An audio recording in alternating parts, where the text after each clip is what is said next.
Hello students of final year girls. आज का topic है आपका खेल विधि। नर्सरी स्कूल शिक्षा के अंतर्गत हम बात करेंगे आज खेल विधि के बारे में कि देखिए, इससे पहले भी जो आप सारी पद्धति पढ़ते हुए आए हैं, जैसे कि मॉन्टेसरी पद्धति है या आपकी जो है किंडरगार्टन है, प्रोजेक्ट मेथड है, तो ये सब क्या है, एक तरह से नर्सरी स्कूल में प्रयोग की जाने वाली पद्धतियाँ होती हैं।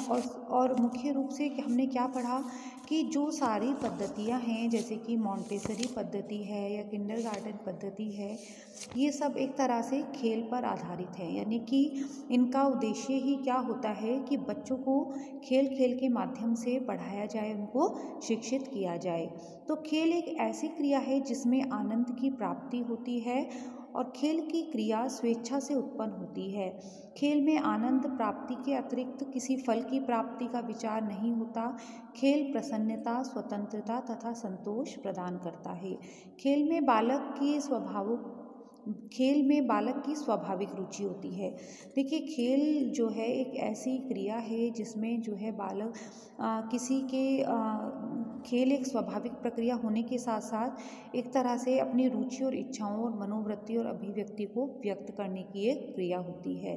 देखिए, खेल खेल के माध्यम से ही जो बच्चे हैं वो अपने जो सहज जो उनकी प्रवृत्ति है या जीवन में जो उनको एक तरह से बनना है, जैसे कि अक्सर देखा गया है कि कोई खेल खेल के माध्यम से बच्चे, कोई सैनिक है, डॉक्टर है, और ना जाने कौन कौन से जो एक तरह से रोल जो है, भूमिका जो है वो अपनाते हैं और उनका अनुसरण करके वो अपने खेल में उनका अनुसरण करता है।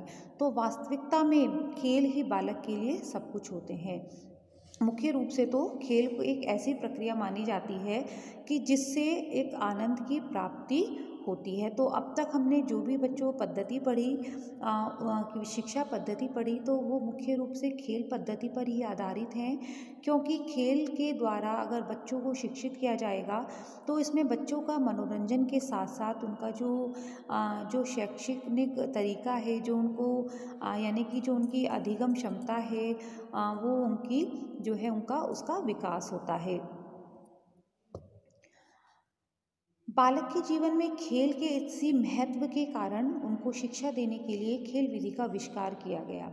देखिए, आधुनिक युग में जो हेनरी है, कॉल्डवेल है, कुक है, संभवतः वो पहले व्यक्ति थे जिसने बालक को शिक्षा देने के लिए इस विधि का प्रबल समर्थन किया। और उनके अनुसार मेरा दृढ़ विश्वास है कि केवल वही कार्य करने के योग्य है जो वास्तव में खेल है, क्योंकि खेल से मेरा अभिप्राय किसी कार्य को पूर्ण हृदय से करना है। यानी कि देखिए, इनका मानना था कि खेल को उन्होंने क्रिया का रूप दिया कि खेल एक ऐसी क्रिया है, एक ऐसा कार्य है जिसे कोई भी व्यक्ति जो है वो पूरे मन से करता है।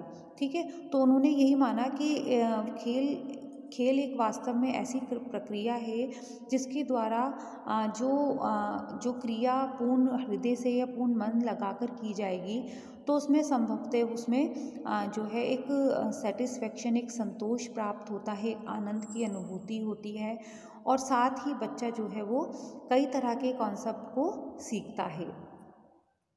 खेल विधि के अर्थ के बारे में बात करें तो खेल विधि का अर्थ यह नहीं है कि बालकों के मनोरंजन की इच्छा को पूर्ण करती है या उनको इधर उधर खेलने की स्वतंत्रता देती है।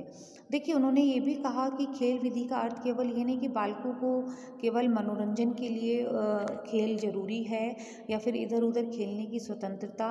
इसके विपरीत यह विधि बालकों की खेल प्रवृत्ति को एक ऐसे ढंग से उपयोग करती है कि खेल द्वारा दी जाने वाली क्रियाओं के लाभप्रद शैक्षणिक परिणाम निकलते हैं। यानी कि खेल खेल के माध्यम से जो बच्चा सीखता है वो उसके शैक्षणिक परिणाम, यानी कि बच्चे को मोटिवेट करना खेल खेल के माध्यम से, उनको ब्लॉक्स के माध्यम से, उनको डिफरेंट टाइप्स के जो ब्लॉक्स होते हैं, शेप्स होती हैं, उनका जो नॉलेज होती है, तो वो बच्चों को एक तरह से शैक्षणिक परिणाम उनके निकलते हैं। और साथ ही इसका अभिप्राय यह है कि जो खेल विधि द्वारा सीखते समय बच्चों के लिए खेल, कार्य और जीवन में कोई अंतर नहीं रह जाता, क्योंकि तीनों मिलकर एक हो जाते हैं। देखिए, उन्होंने कहा कि खेल, कार्य और जीवन में यानी कि इसको एक उन्होंने जीवन का एक महत्वपूर्ण हिस्सा माना है कि खेल एक क्रिया है और इसको जीवन में समावेश इसका होना यानी कि आवश्यक है। तो ये तीनों मिलकर एक हो जाते हैं। तो खेल का उन्होंने जीवन में अत्यंत महत्वपूर्ण स्थान बताया, मुख्य रूप से शिक्षा अधिगम के लिए। खेल विधि का शैक्षिक महत्व के बारे में अगर बात करें बच्चों, तो खेल विधि शिक्षण की एक प्राचीन विधि होती है और हमारे देश की भांति अन्य देशों में भी खेल का महत्व प्राचीन था। कुक के अनुसार यदि अंग्रेजी भाषा और साहित्य पढ़ाने के लिए कक्षा कार्य में खेल की भावना से नाटक तथा वाद विवाद के रूप में उपस्थित किया जाएगा तो बच्चे उत्सुक होकर कार्य करेंगे और भाषा भी सीखेंगे। देखिए, कुक ने ये कहा कि अंग्रेजी भाषा और साहित्य पढ़ाने के लिए कि बच्चों को अगर इंग्लिश लैंग्वेज को सिखाना और साहित्य पढ़ाने के लिए अगर इस तरह के यानी कि कक्षा में जो है वो एक तरह से खेल के रूप में उनको ये रोल प्ले करने के लिए दिया जाए, तो इस तरह से बालक जो है वो उत्सुक होकर यानी कि वो बालक के लिए बोरिंग ना होकर एक इंटरेस्टिंग जो है कॉन्सेप्ट हो जाता है सीखने के अकॉर्डिंग, ठीक है, लर्निंग करने के लिए। तो ऐसे में उन्होंने कहा कि जो खेल की भावना से नाटक तथा वाद विवाद के रूप में उपस्थित किया जाए, यानी कि एक खेल के रूप में अगर बालक उसको भूमिकाओं को निभाता है तो ऐसे में बच्चा जल्दी वो सीखता है। खेल विधि के निम्नलिखित रूप होते हैं। देखिए, खेल विधि वह है जिसमें खेलों के माध्यम से शिक्षा दी जाती है और इसके लिए अनेक शिक्षक खेलों का विकास किया जाता है। शिक्षण खेलों का विकास किया जाता है।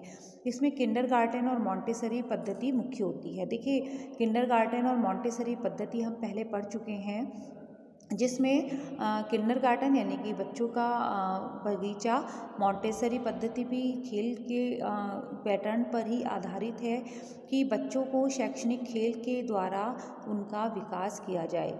किंडरगार्टन प्रणाली में बच्चे व्यवहार सीखते हैं जो कि उन्हें खेल खेल में विभिन्न उपायों द्वारा सिखाए जाते हैं। देखिए, किंडरगार्टन प्रणाली में बच्चे व्यवहार सीखते हैं यानी कि बहुत तरह के जो कार्य हैं, जो शैक्षणिक कार्य हैं या क्रियात्मक कौशल हैं, वो उनको खेल खेल के माध्यम से उनसे कराए जाते हैं, यानी कि पहले, ताकि बच्चा उनको अपने व्यवहार में ला सके।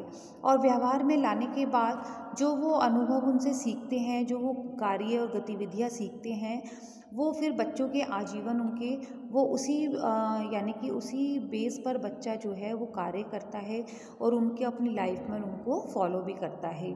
और विधि में उपकरणों की सहायता से बच्चों की इंद्रियों को प्रशिक्षित किया जाता है।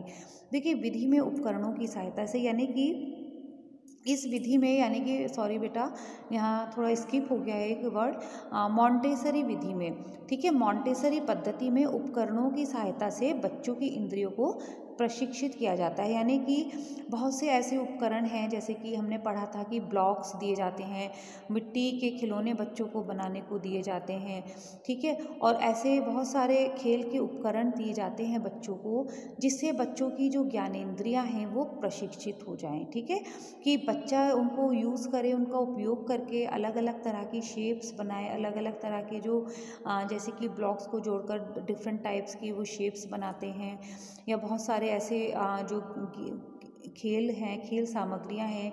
देखिए, बच्चा उनको जब खेल सामग्रियों का यूज़ करता है तो ऐसे में अपने वो बुद्धि का, अपने बौद्धिक क्षमता का प्रयोग करता है ना, तो जिससे उसका क्या होता है कि ज्ञानेंद्रियों का विकास भी तेज़ी से होता है।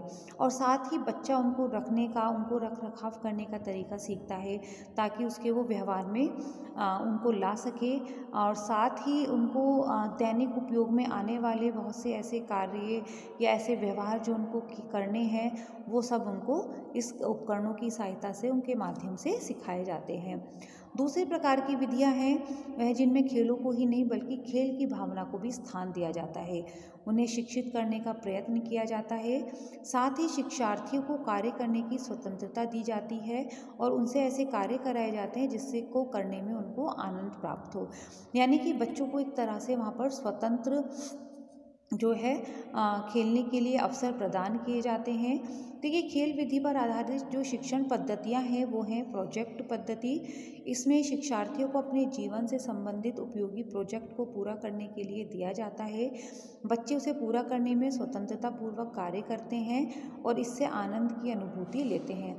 यानी कि एक प्रोजेक्ट पद्धति जिसमें शिक्षार्थी जो होते हैं जो है उनका जो एक प्रोजेक्ट उनको दिया जाता है कि बच्चों के सर्वांगीण विकास को उन्हें ज़्यादा से ज़्यादा कॉन्सेप्ट उनको सिखाना, उनको लर्न कराना, तो जिससे ताकि बच्चों को आनंद की अनुभूति हो, साथ ही उनका सर्वांगीण विकास भी हो सके। डाल्टन पद्धति, इसमें शिक्षार्थियों को ऐसे कार्य का ठेका दिया जाता था जिसे वे अपनी सुविधा अनुसार करते थे। यानी कि उनको इस तरह का एक कार्य का पूरा ठेका दे दिया जाता था कि वो अपना जो फोकस है, जो उनका एम था, वो बच्चों को मोटिवेट करना, बच्चों को शिक्षण प्रदान करना खेल खेल के माध्यम से। साथ ही मॉन्टेसरी पद्धति, जिसके बारे में हम पहले पढ़ चुके हैं बच्चों, किंडरगार्टन पद्धति, बेसिक पद्धति, विंटका पद्धति, गैरी योजना। तो इनमें प्रोजेक्ट विधि व डाल्टन विधि प्रमुख मानी जाती है।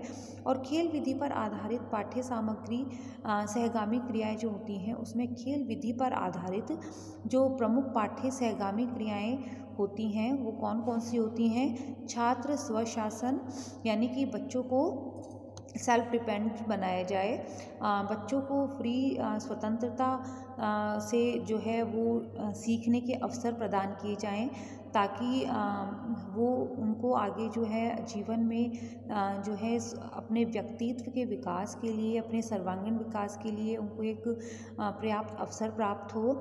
साथ ही स्काउटिंग, गर्ल गाइडिंग, विद्यालय उत्सव, पर्यटन, एनसीसी, ईसीई, देखिए ये सारे ही जो क्षेत्र हैं, ये इनमें जो मुख्य उद्देश्य होता है बच्चों का सर्वांगीण विकास से होता है। बेसिकली जो होता है वो शारीरिक विकास से होता है। तो स्काउटिंग है, गर्ल गाइडिंग है, विद्यालय उत्सव है, पर्यटन है, एनसीसी के माध्यम से, एसी के माध्यम से। तो ये सारे ही ऐसे पाठ्य सहगामी क्रियाएं होती हैं, करिकुलम एक्टिविटीज़ होती हैं, जिनका उद्देश्य बच्चों के सर्वांगीण विकास से होता है, उनके शारीरिक विकास से, मानसिक विकास से, बौद्धिक विकास से होता है, ताकि बच्चे को अपना एक व्यक्तित्व प्रदान हो सके, उनके व्यक्तित्व का विकास हो सके और वो आत्मनिर्भर बन सके। तो गर्ल्स, आज हमने बात की खेल विधि के बारे में और कौन कौन सी पद्धतियाँ इसमें इंक्लूड की जा सकती हैं, और इनके बारे में हम पहले भी पढ़ चुके हैं। तो आई होप आपको समझ में आया होगा टॉपिक। मिलते हैं नेक्स्ट टॉपिक के साथ गर्ल्स। Thank you.